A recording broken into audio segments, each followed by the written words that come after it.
시간이 되었습니다. 우리 사명이라고 하는 이 찬양 함께 고백하겠습니다.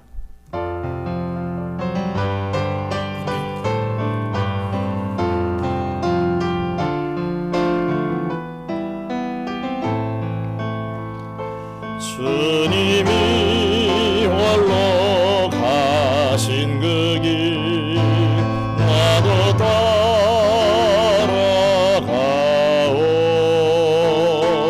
모든 물과 피를 흘리시 그 길을 나도 가오.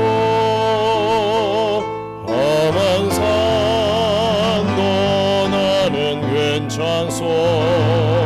바다 끝이라도 나는 괜찮소. 죽어가는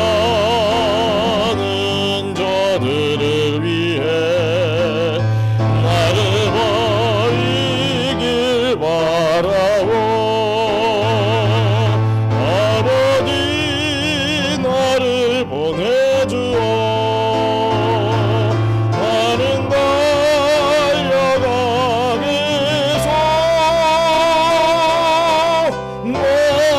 목숨도 아끼지 않겠소. 나를 보내주오. 험한 산도 나는 괜찮소. 바다 끝이라도 나는 괜찮소. 죽어가는 저들을 위해 나를 버리길 바라오. 아버지 나를 보내주오. 나는 달려가겠소.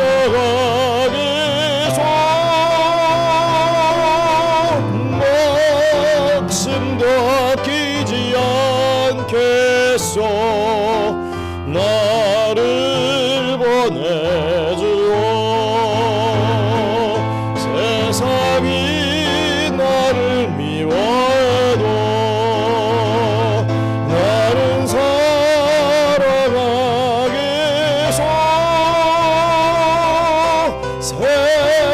세상을 구원할 십자가 나도 따라가오. 생명을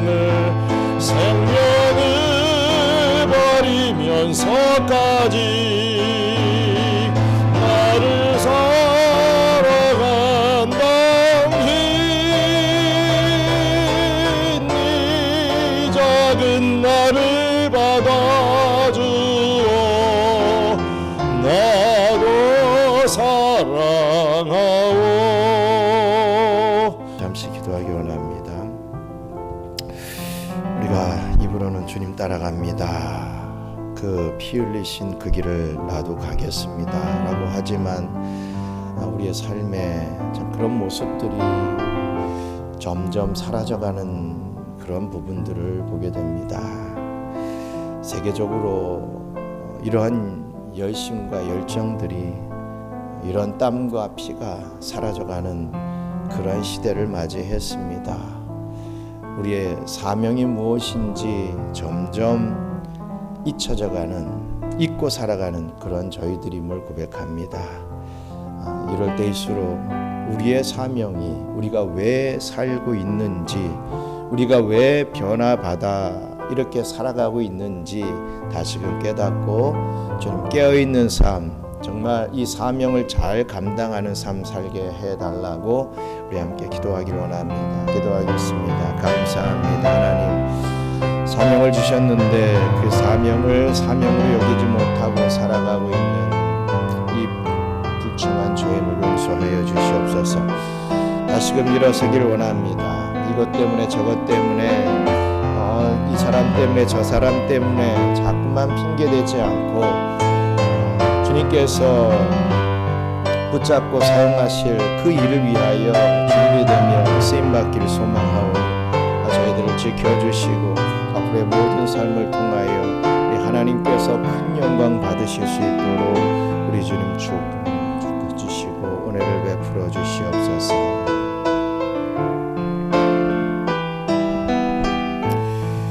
기도하겠습니다. 감사합니다. 하나님, 우리의 사명을 기억하며 살아가는 저희들에게 축복해 주시옵소서.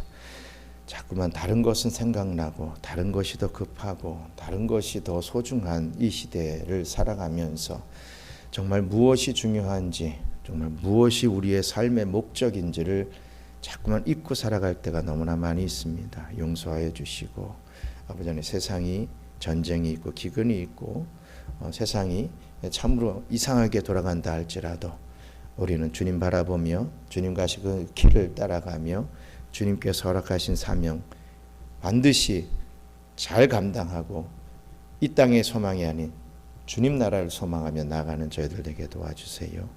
예배를 시작합니다. 마친 시간까지 함께해 주실 줄 믿사오며 모든 말씀 예수님 이름으로 기도드립니다. 아멘.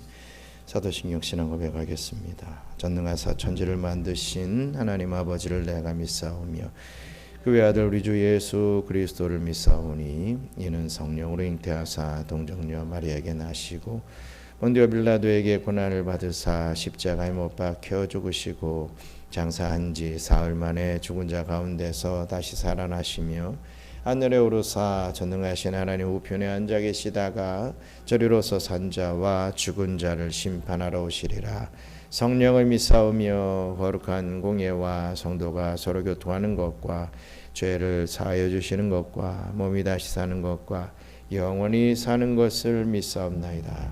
아멘. 기도하겠습니다. 전능하신 하나님 감사합니다. 지난 한 주간 동안에도 세상의 염려와 환난의 시험으로 인하여 불안할 수밖에 없었던 우리의 삶을 굳건한 믿음의 반석이라는 기초 위에 든든히 세워주신 것 또한 감사합니다.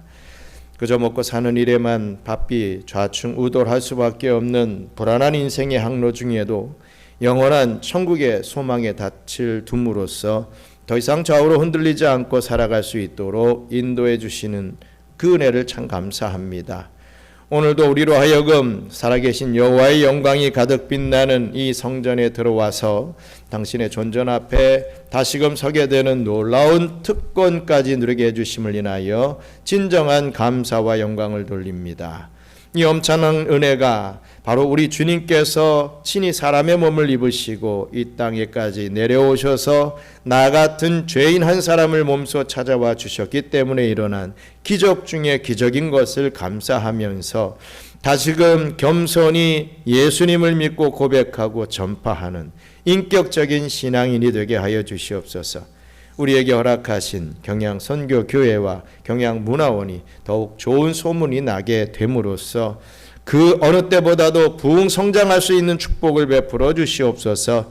이 부흥과 성장을 통하여 필리핀에서 맡겨주신 선교 사명을 더욱 잘 감당할 수 있게 역사하여 주시옵소서. 필리핀에서 생활하며 공부하는 우리의 귀하고도 자랑스러운 경양의 자녀들이 오직 말씀과 기도로 무장되며 더욱 교회 중심의 거룩하고 경건하고 참된 교육을 받아서 온 세상을 비추는 빛이 되며 모든 열국들과 민족들을 예수 복음으로 정복해버리는 그리스도의 강력한 군사들로 자라나게 하여 주시옵소서. 경양에 속한 모든 기업과 직장과 가정들이 올려드리는 모든 소원의 제목들이 하나님의 마음에 합하는 기도가 되게 하여 주시어서 크게 응답받게 되는 축복을 허락하여 주시옵소서. 경양의 성도들이 흘린 땀과 투자한 정성의 열매를 우리 주님께서 친히 채워 주시어서 이 어려운 경제 상황 속에서도 그들의 포도주 틀에 즙이 넘쳐 흐르며 그들의 창고에 곡식단이 높이 쌓이게 하여 주심으로 더욱 하나님께 영광 올려드리는 주의 백성들이 되게 하여 주시옵소서. 오늘도 이 제단을 주님께로부터 택하심을 입고 부르심을 받은 특별한 백성들로 채워주셨사오니 성도들의 예배를 기뻐 받아주시고 주님의 영광이 항상 떠나지 않는 교회를 세워나갈 수 있도록 축복하여 주시옵소서. 모든 말씀 예수님의 이름으로 기도드리옵나이다. 아멘.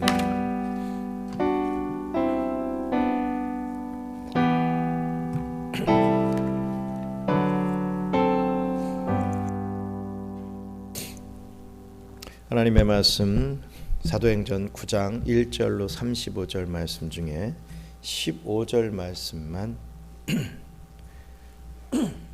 15절 말씀만 함께 읽겠습니다. 사도행전 9장 15절 말씀 보겠습니다. 주께서 이르시되 가라, 이 사람은 내 이름을 이방인과 임금들과 이스라엘 자손들에게 전하기 위하여 택한 나의 그릇이라. 아멘. 예, 성도 여러분, 오늘 우리는 이 교회사에서 가장 드라마틱하고도 위대한 인생의 전환점을 맞이했던 한 인물, 바로 사도 바울에 대해서 함께 말씀을 나누기를 원합니다. 이 본격적인 말씀에 앞서서 우리는 한 사람의 변화가 얼마나 위대한 결과를 낳게 되는지 보여주는 이 역사적인 인물들을 기억합니다. 그 중에서 바로 이 어메이징 그레이스죠. 나 같은 죄인 살리신, 이것의 이 작시자인 존 뉴턴입니다. 그는 본래 노예선의 선장이었죠. 인간을 물건처럼 팔아넘기던 내혈한이었습니다. 그리고 하나님을 모독했던 방탕한 사람이었죠. 그러나 폭우 속에서 죽음의 공포를 느끼며 이 토마스 캠피스의 그리스도를 본받아라고 하는 이 책을 읽게 되고 그 과정에서 살아계신 하나님을 인격적으로 만나게 됩니다. 그는 묘비명에 이렇게 기록이 되어 있죠. 이런 글로 시작이 되죠. 한때 이교도였고 탕자였으며 아프리카 노예상의 일꾼이었던 존 뉴턴은 우리 주 예수 그리스도의 풍성한 자비하심으로 말미암아 보호받았고 회복되었고 용서받았다. 그의 묘비에 이러한 글이 적혀져 있습니다. 그런데 이 고백은 단순히 한 개인의 감격이 아니라 복음이 가진 변화의 능력을 증명하는 선언이기도 했습니다. 그런데 오늘 본문의 주인공인 이 바울은 이 존 뉴턴보다도 더 극적이고 더 파괴적인 변화를 경험했던 사람입니다. 그는 그리스도를 죽이러 가던 길 위에서 자신을 죽이러 온 분이 아니라 이 자신을 살리러 온 예수님을 만나게 되죠. 오늘 이 시간을 통해서 교회를 핍박하던 박해자 사울이 어떻게 이방인을 위한 사도 바울로 변화되었는지, 그리고 그 변화의 핵심 동력이 무엇이었는지를 살펴보고자 합니다. 이 말씀을 통해 우리 또한 하나님 앞에서 쓰임받는 그릇으로 새롭게 빚어지는 그러한 은혜가 있기를 주님의 이름으로 축원합니다. 먼저 첫째로 바울에게 일어난 근원적인 변화가 있었습니다. 이 바울의 이 회심 사건은 너무나 중요하기 때문에 사도행전에서도 이 3번이나 이 이야기를 반복하는 것을 보게 됩니다.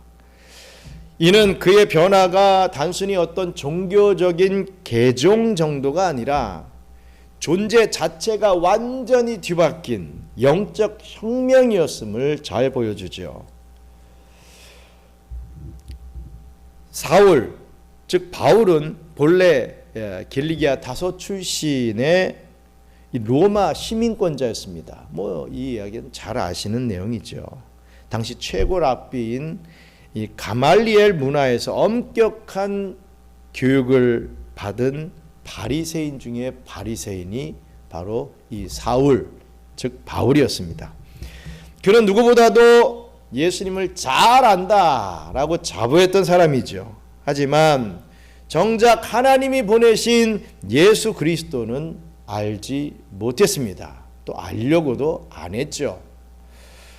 그는 스데반을 죽이는 데 앞장섰고 믿는 자들을 잡아 가두기 위해 이 다메섹이라고 하는 곳으로 향하게 됩니다.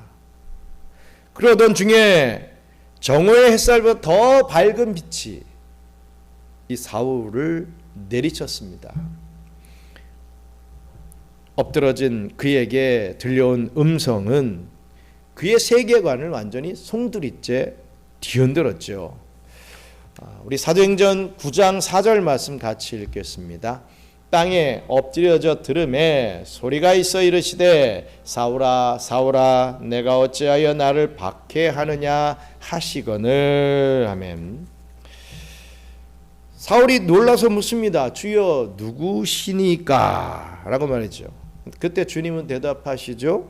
나는 네가 박해하는 예수라 라고 말입니다. 사울에게 예수는 저주받아서 나무에 달려 죽은 실패한 선동가 정도였습니다. 아이, 잘난 척하더니 뭐 저러다가 죽었다. 뭐 사람들 선동하다가 저거 봐라 나무에 달려 죽은 저 실패한 선동가다 이렇게 여겼지요. 그러나 그 빛 속에서 만난 예수는 죽음을 이기고 부활하신 영광의 하나님이셨던 것입니다. 이 짧은 만남으로 이 사울의 정체성은 완전히 무너져 버리고 그는 사흘 동안 보지도 먹지도 못한 채 하나님과의 깊은 묵상 속으로 들어가게 되는 것이죠. 사흘간의 그 암흑과 그 침묵 속에서 사울이 한 일이 있었습니다. 이게 무엇이겠습니까? 아무것도 보이지 않고 아무것도 들리지 않는 그 상황 속에서 사흘 동안 사울이 한 것은 단 하나, 기도였던 것입니다.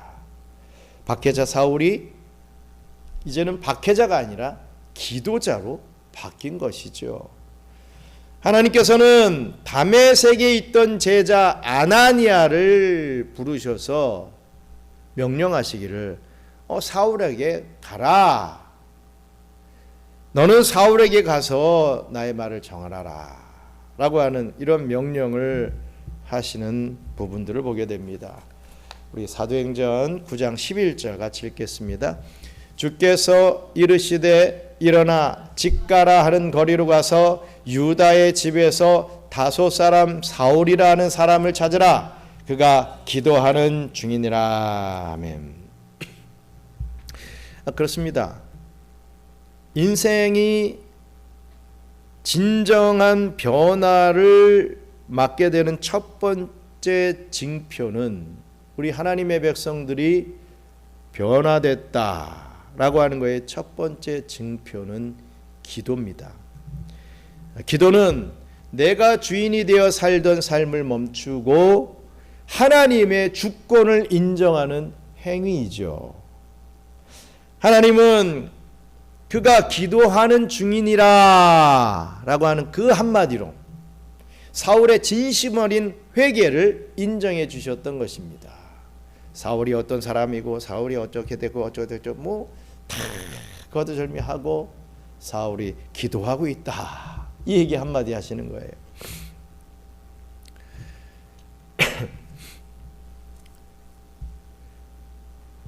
기도를 통해서 사울은 자신의 열심이 하나님을 대적하는 그런 죄였다라는 것을 깨닫게 되고 또 앞으로 나아갈 길을 주님 앞에 묻기 시작하게 되었던 것입니다. 우리 하나님은 이렇게 사울을 만나러 온 아나니에게 사울의 미래에 대한 놀라운 계획을 선포케 하십니다. 사도행전 9장 15절 함께 읽겠습니다.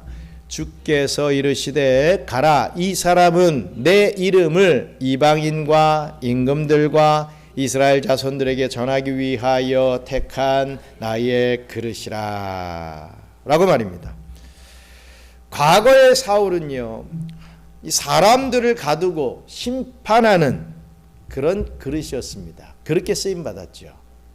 어찌든지 예수님을 믿는다고 하는 사람들을 죽이는 데 앞장서는 그런 사람이었습니다. 그런 그릇이었습니다. 그러나 이제는 그리스도의 이름을 담아 전하는 하나님의 택한 그릇이 되었던 것입니다. 바울은 이 부르심을 받은 후 단 한 번도 자신의 정체성에 대해서 의심하지 않았습니다. 잊지 않았습니다.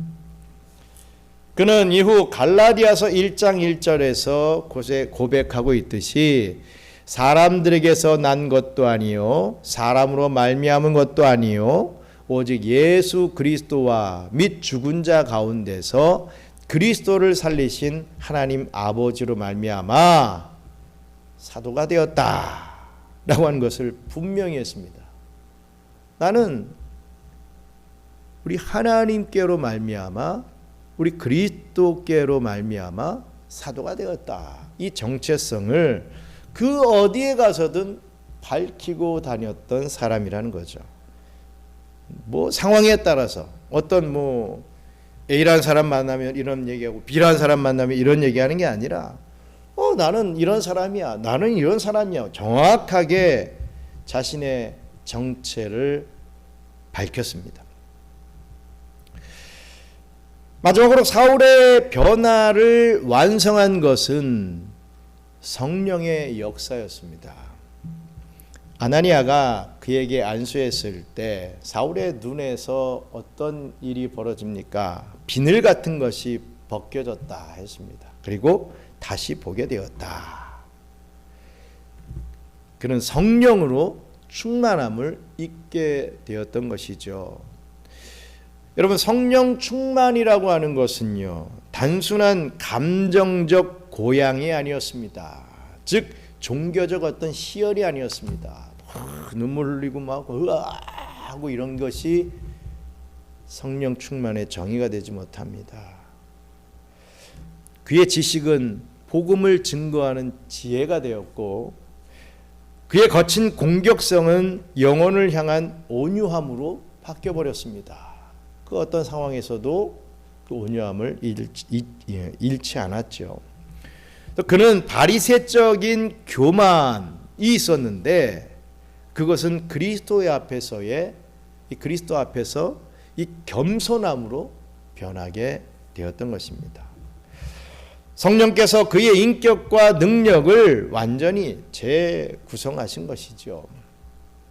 그렇습니다. 우리도 마찬가지로 만들어져 가고 있는 사람임을, 우리 하나님의 백성임을 우리는 믿고 고백해야 할 것입니다.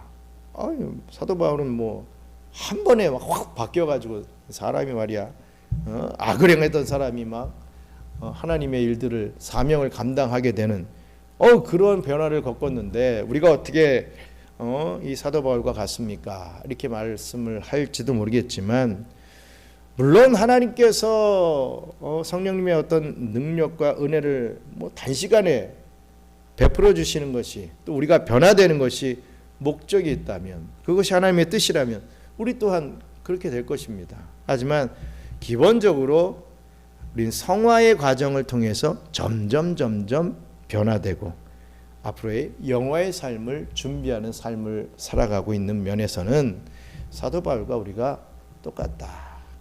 다를 것이 없다.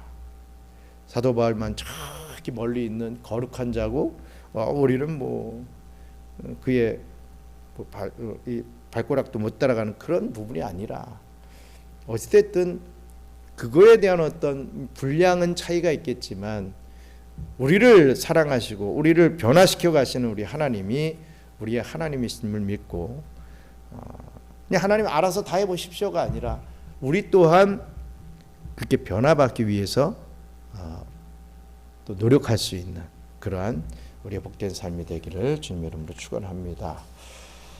끝으로 사역에 대한 바울의 거룩한 태도가 있었습니다. 이제 사역에 대한 어떤 하나님의 뜻을 깨닫고 내가 이런 사역을 해야 되겠구나 라고 하는 것을 깨달은 이후에 이 사도 바울의 태도는 정말 우리가 본받아야 될 그런 태도임을 봅니다. 사도행전 20장은 바울이 에베소 장로들과 작별을 나눈 이 눈물의 고백이 담겨져 있죠. 여기서 우리는 한 사역자의 진심과 그가 가진 세 가지 핵심적인 태도를 발견할 수 있습니다. 먼저 첫 번째 태도는 하나님을 향한 철저한 종의 태도를 사도 바울은 가지고 있었습니다. 하나님 앞에서 나는 종입니다 라고 하는 태도죠. 바울의 사역에서 가장 먼저 발견되는 태도는 겸손과 또 주권의 인정입니다. 겸손함과 이 주권의 인정. 그는 자신을 소개할 때 늘 예수 그리스도의 종이라는 표현을 항상 했죠. 즐겨 사용했습니다. 그래서 본문 사도행전 20장 19절에 보면 이렇게 고백하는 것을 봅니다. 같이 읽겠습니다. 곧 모든 겸손과 눈물이며 유대인의 간계로 말미암아 당한 시험을 참고 주를 섬긴 것과 라고 했습니다. 바울은 사람들의 어떤 박수나 또 어떤 자신의 명예 뭐 이런 것을 구하면서 일하지 않았습니다. 뭐 사람들이 박수 쳐주면 더 열심히 일하고 사람들이 보지 않으면 뭐 게으름 피우고 뭐 이런 모습이 아니었다는 거죠. 자신의 어떤 명예 때문에 뭘 일을 하고 명예가 상해지면 일 안 하고 뭐 이런 것이 아니었다는 것입니다. 그는 오직 하나님 한 분만을 기쁘시게 하려고 하는 그 종의 자세를, 그 종의 태도를 취하였던 거죠. 종이 어떤 존재입니까? 종은 주인의 뜻에 우선합니다. 주인의 말에 따르죠. 주인의 질서에 순응하는 모습을 보입니다. 그렇기에 유대인들의 끊임없는 음해와 또 생명의 위험 속에서도 이 바울은 인내할 수 있었던 것입니다. 내가 주인된 삶에서는요, 어떤 고난이 그냥 억울합니다. 내가 왜 이렇게 고난을 당해야 되나? 왜 나만 이래야 되느냐? 뭐 이런 식으로 억울함으로 다가오지만 하나님이 주인된 삶에서는 그 고난조차도 하나의 사명의 과정이 되는 것이죠. 우리 역시도 이 삶의 현장에서 내가 드러나기보다는 하나님의 영광만 남는 겸손한 종의 자세를 회복해야 할 것입니다. 그런 자세를 취하기 위해서 부단히 노력해야 한다라는 것입니다.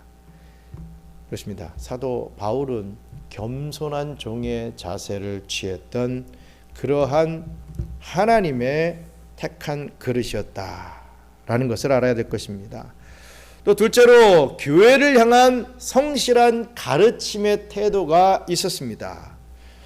바울은 성도들을 영적으로 세우는 일에 절대로 타협하지 않았죠. 그는 복음의 진리를 전하는 데 있어서 최우선했습니다. 복음의 진리를 전하는 것에 있고 다른 어떤 일이 있으면 다른 일을 다 내려놓고 복음의 진리를 전하는 일에만 최선을 다했다. 최우선순위로 두었다라는 것이죠. 사도행전 20장 20절 말씀 같이 읽겠습니다. 유익한 것은 무엇이든지 공중 앞에서나 각 집에서나 꺼리낌 없이 여러분에게 전하고 가르치고, 유익한 것은 무엇이든지 어디에서나 어떤 장소나 어느 때든지 너희들에게, 여러분들에게 전하고 가르치기를 열심히 냈다, 이 얘기죠. 바울의 사역은 단순히 화려한 설교에만 그치지 않았습니다. 그는 공중 앞에서뿐만 아니라 각 집에서, 즉 성도들의 일상 속으로 깊이 들어가 말씀을 가르쳤던 것이죠. 때로는 쓴소리가 필요할 때도 거침없이, 꺼리낌 없이 이 진리를 선포했습니다. 뭐 요즘은 시대가 달라져 가지고 쓴소리가 필요할 때 거침없이 진리를 선포했다가는 뭐 어떻게 보면 교회에 남아 있을 성도들이 하나도 없을 것 같다라는 그런 생각이 드는 요즘의 시대를 살아가고 있습니다. 참 어떻게 보면 사도 바울보다 이런 부분 더 힘들지 않을까? 저 개인적인 생각을 합니다. 분명히 이게 하나님의 뜻이고 하나님의 교훈대로 말씀을 전했는데 그게 그 뜻대로 여겨지지 않고 다르게 오해되는 그런 부분들이 참 많더라고요. 근데 어찌됐든 뭐 사도 바울은 모르겠습니다. 본인이 어떤 지교회의 한 담임으로서의 이렇게 목사의 일을 물론 뭐 하긴 했었지만 그래도 늘 이렇게 돌아다니시면서 그 말씀을 증거했던 그런 부분이어서 그런지 몰라도 자기가 하고 싶은 대로 말씀을 다 전했습니다. 뭐 A라는 사람이 혹시라도 시험 받으면 뭐 남아 있는 사역자가 알아서 하겠지 뭐 이런 어떤 식으로 생각했을지도 모르겠습니다. 하지만 물론 하나님의 말씀을 바로 전했고 성령님의 역사가 있었기 때문에 그들의 마음에 박히고 그들이 회심하고 그들이 그 쓴소리도 정말 달게 받아 먹었을 것이라 분명히 믿습니다. 어찌됐든 쓴소리가 필요할 때 꺼리낌 없이 진리를 선포했다. 이런 부분은 그때나 오늘이나 뭐 똑같이 그렇게 해야 될 부분이라고 생각을 합니다. 쉽지는 않지만 말이죠. 심지어 대사도였던 베드로에게도 동력자였던 바나바에게도 진리에서 잠시 흔들리는 모습이 보이면 단호하게 지적했습니다. 베드로 제 수석 아닙니까? 제자 중에 첫 번째 아닙니까? 근데 이 바울 같은 경우는 어떻게 보면 예수님의 제자의 측에도 못 들죠. 살아생전 예수님을 막 이렇게 따라다녔던 사람도 아니고 엄청난 이 갭이 있는데도 불구하고 베드로 당신이 잘못했어. 이런 부분은 이래야 됩니다. 하고 베드로에게도 일가를 했던 그런 모습 참 대단하다 이렇게 생각이 듭니다. 그런데 이는 상대를 비난하기 위함이 아니라 그 중심에 오직 교회가 오직 하나님의 말씀 위에서만 서게 하려고 하는 거룩한 성실함이 있었기 때문에 가능했다. 그의 마음에 이렇게 얘기하는 것이 어떤 자기 유익과 어떤 정치적인 그런 어떤 딴 생각을 가지고 뭐 이런 식으로 해서 베드로를 공격했다? 이게 아니죠. 정말 교회를 위해서 살기 위해서, 교회가 질서가 잡히기 위해서, 교회가 무너지지 않기 위해서, 교회가 바로 세워지기 위해서 베드로에게까지도 일가를 할 수 있는 그러한 모습을 보였다는 것입니다. 거룩한 성실함이 있었기 때문에 그렇죠. 저와 여러분들도 가정과 공동체 안에서 이처럼 이 말씀을 일상에 적용하고 성실히 나누는 그런 삶을 살아야 할 것입니다. 요 때는 적용이 되고 요 때는 제외시키고 이런 게 아니라 어찌든지 하나님의 말씀 앞에서 우리가 적용되는 삶을 살기 위해 최선의 노력을 그 태도를 보일 수 있어야 할 것입니다. 끝으로 영혼을 향한 생명을 건 전도의 태도가 있었다라고 하는 것이죠.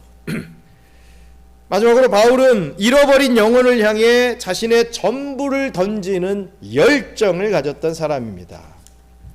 그는 단순히 지식을 전달하는 전달자가 아니었습니다. 영혼을 건지기 위해 생명을 건 구조대원 같은 그런 모습이었죠. 바울의 고백 중에 가장 위대한 선언이 사도행전 20장 24절에 소개되고 있습니다. 같이 읽겠습니다.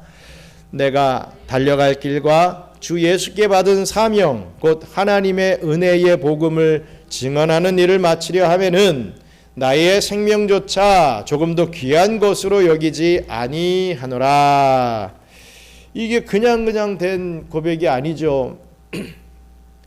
바울에게 있어서 생명은요, 목적이 아니라 사명을 위한 수단이었던 것입니다. 그는 한 영혼이라도 더 구원하기 위해서 스스로 유대인에게는 유대인처럼 이방인에게는 이방인처럼 낮아지는 모습을 보였던 것입니다. 그가 로마에까지 가려고 했던 이유도 그렇지 않습니까? 그 수많은 매맞음과 또 파선의 위험을 견딘 이유는 단 하나였죠. 주님께서 사랑하시는 그 영혼들에게 복음을 전해야 했기 때문에 그 모든 과정을 다 감내할 수 있었던 것입니다. 오늘 우리에게도 영혼을 바라보며 가슴이 뛰는 이 복음에 빚진 자의 마음이 있는지 우리 한번 살펴봐야 됩니다. 목사님, 저도 정말 내가 영혼을 사랑하는 마음으로 지금 사역하고 있나? 그때 그 옛날 어느 때는 내가 정말 그 영혼을 위해서 울어주고 정말 그 영혼이 어떻게든 잘 되기 위해서 모든 것을 쏟아부었던 그런 적이 있었는데 지금 나는 어떤가 생각할 때가 있습니다.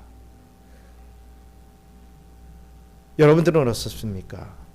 여러분들은 예수를 믿으면서 신앙의 삶을 살면서 어떤 마음을 갖고 있습니까? 그냥 내 기도하는 것, 내 가족들 케어하는 것, 내가 늘 믿어왔으니까, 엄마 아빠가 믿었으니까 당연히 그냥 뭐 신앙생활 하는 것, 어느 정도의 그 정도로만 우리가 신앙의 삶을 살다 보면 갈증이 나죠. 갈증이 납니다. 갈급합니다. 이렇게 될 수밖에 없는 거죠. 우리의 마음에 복음에 빚진 자의 마음이 있는가? 정말 내가 한 영혼을 사랑하는 그런 마음이 이 심령에 있는가? 우리는 계속해서 점검해 봐야 될 것입니다. 저도 오늘 이후로 더 고민하며 더 점검해 봐야 되겠습니다. 사도 바울과 같이 한 영혼을 구원하기 위해서 내가 정말 뜨거운 그런 이 열정을 가지고 지금 사역하고 있는가? 한번 저도 그렇고 오늘 참여하신 여러분들도 그렇고 우리 경외의 성도들이 다 한번 체크해보고, 그렇지 못하다면 자꾸만 영혼 사랑하는 마음을 달라고 기도하며 또 우리의 삶이 우리 사도 바울과 같이 좀 바뀌는 그러한 은혜가 있기를 원합니다. 말씀 맺겠습니다. 사랑하는 경영선교교회 성도 여러분, 사도 바울은 다메섹에서의 그 강렬한 체험 이후에 인생의 마지막 순간까지 흔들림 없이 그 주어진 길을 걸어갔던 사람입니다. 아니, 하나님께서 걸어가게 만들어 주셨죠. 죽음을 눈앞에 둔 시점에 쓴 디모데후서에서 그는 이렇게 고백을 합니다. 디모데후서 4장 7절 같이 읽겠습니다. 나는 선한 싸움을 싸우고 나의 달려갈 길을 마치고 믿음을 지켰으니. 아멘. 그는 시작만 화려했던 사역자가 아니라 끝이 아름다운 사역자였다라는 사실을 잊지 마시기 바랍니다. 처음에 박해자였던 그 사울을 부르신 분도 하나님이시요, 30년이 넘는 세월 동안 그 고난 속에서도 그를 붙드신 분도 우리 하나님이셨습니다. 하나님은 오늘날 우리들에게도 동일한 기대를 갖고 있다는 사실을 믿으시기 바랍니다. 하나님은 우리를 단순히 구원받은 자로만 머물게 하지 아니하시고, 나 구원받았어, 좋아, 감사하네, 그냥 이 정도만 머물게 하지 아니하시고, 주님의 이름을 전할 택한 나의 그릇으로 부르셨음을 우리는 알아야 할 것입니다. 우리 각자에게는 이 바울과 같은 드라마틱한 이 다메섹 체험은 뭐 없을지는 몰라도 분명 주님을 인격적으로 만난 은혜의 지점이 있을 것이라 믿습니다. 각자에게 어느 때 은혜를 받았는지, 여러분 그 은혜 받았던 그 지점, 그 시점을 한번 기억해 내시기 바랍니다. 우리가 남녀간에 연애를 하고 또 부부 생활을 하면서도 우리가 자꾸만 그거 있잖아요. 그 옛날에 우리가 얼마나 사랑했고 얼마나 좋아했었는지, 그 사람을 위해서라면 내가 목숨을 아끼지 않겠다라고 각오했던 적도 있지 않습니까? 우리의 사랑을 위해서라면 다른 모든 것을 다 손해봐도 좋다라고 각오했던 그 기억들 없습니까? 저는 있다라고 믿습니다. 그때를 한번 생각해 보시면 지금의 이 관계들, 지금의 어떤 이 삶이 많이 달라지지 않을까 하는 생각도 해봅니다. 좋았던 기억들 생각해 내시기 바랍니다. 지금의 안 좋은 기억들, 에이 이 왼수 뭐 이렇게 해서 구역구역 살아가는 게 아니라 그때 내가 어떻게 했었지? 그때 저 사람이 나한테 어떻게 했었지만 생각하지 마시고 그때 내가 어떻게 했었지? 지금도 한번 해봐야 되겠다. 그런 부분들이죠. 어떤 이 광고인가요? 그런 거에 그 나오더라고요. 부부가 뭐 사랑해서 결혼을 했는데 이 권태기가 생기고 이 남자가 도저히 당신과 못 살겠다 하고 우리 이혼하자 하고 선언을 한 거예요. 근데 여자가 뭐 기간을 두고서 뭐 3개월인가요? 뭐 어떻게 기간을 두고서 이 기간 동안만 내 말대로 좀 해달라. 그러고도 안 되면 우리 이혼하자. 그렇게 하더라고요. 뭐 마지막 소원이라고 생각해서 남자는 오케이 합니다. 그러니까 그 여자가 요구한 게 많죠. 들어오면 따뜻하게 안아주는 것, 말을 어떻게 하는 것, 뭐 그리고 꼭 한 침대에서 뭐 손을 붙잡고 잔다 그래나, 뭐 어떻게 뭐 스킨십을 하는 어떤 그런 부분들 계속 뭐 마지막이니까 어쩔 수 없지 막 이렇게 했었는데 뭐 조금씩 시간이 지나면서 이 남자의 마음속에 그때 그 옛날에 이 여자를 사랑했던 그 마음이 점점 샘솟으면서 그 시간이 다 지나가니까 난 당신 없으면 못 산다 하고 사랑이 회복되는 그런 영상이 있더라고요. 그렇습니다. 우리가 참 좋은 기억들, 그때 저 사람이 나에게 했던 것, 또 반대로 내가 저 사람에게 얼마나 이렇게 했었던 그런 부분들 자꾸만 기억하면서 내가 어떻게 했었는데 이것만 생각하지 마시고, 이게 부부관계든 인간관계든 그래도 좋았던 시절 좀 생각하면서 이 관계의 회복, 그리고 나의 신앙의 열정도 좀 회복될 수 있는 은혜가 있길 원합니다. 그 은혜를 기억하시란 말이죠. 바울처럼 기도의 자리를 지키고 성령의 충만함을 구하며 맡겨주신 영혼들을 위해 생명을 다해 헌신하는 모습을 우리가 보이기 원합니다. 우리가 주님 앞에 서는 날 착하고 충성된 종아, 내가 달려갈 길을 다 잘 마쳤구나 라고 하는 칭찬을 듣는 우리 경양의 모든 성도님들 되시기를 주님의 이름으로 간절히 축원합니다. 우리 함께 기도하기 원합니다. 이 급박한 시대에 물론 다 각각 다 다르겠지만 저는 좀 그런 느낌이 요즘 오는 거예요. 내가 좀 권태기가 오나? 영적인 어떤 권태기인가? 뜨거움이 없나? 뭐 이런 어떤 좀 의문들과 함께 몸부림을 치는 그런 부분들이 있습니다. 다자 성경도 하고 뭐 성경도 읽어보고 기도도 하고 뭐 해보는데 물론 쉽지 않습니다. 하지만 그렇다고 해서 그냥 놔버리면 안 되죠. 계속 끈질기게 인내하며 나가다 보면 또 하나님께서 그 옛날 열정을 다시 주시고 회복해 주시리라 믿습니다. 혹 그러한 영적 권태기가 있다라고 한다면 주님 다시금 뜨거움을 허락해 주세요. 사도 바울과 같이 끝까지 사명을 잘 감당할 수 있는 저희들 되게 해달라고 함께 기도하겠습니다. 감사합니다. 하나님, 저희들 살면서 참으로 이런 상황 저런 상황을 겪으면서 우리가 변해갑니다.